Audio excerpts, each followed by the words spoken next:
قال نبی علیہ السلام نے فرمایا تعبد اللہ، اللہ کی عبادت کر، ولا تشرک بہ شیئا، اور اس کے ساتھ کسی کو بھی شریک نہ کر۔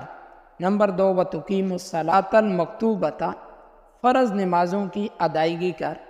نمبر 3 وتؤدی الزکوٰۃ المفروضۃ، اور فرض شدہ زکوٰۃ کی ادائیگی کر۔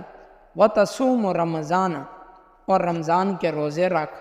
قال، اس شخص نے فرمایا والذی نفسی بیدی، اس ذات کی قسم کہ جس کے قبضہ قدرت میں میری جان ہے، لا ازید علی ھذا شیئا ولا انقص منہ، میں نہ اس پر کسی چیز کی زیادتی کروں گا اور نہ ہی اس پر کسی شے کی کمی کروں گا۔ فلما ولا، پس جب وہ شخص چلا گیا، قال النبی صلی اللہ علیہ وسلم، نبی علیہ السلام نے ارشاد فرمایا حاضر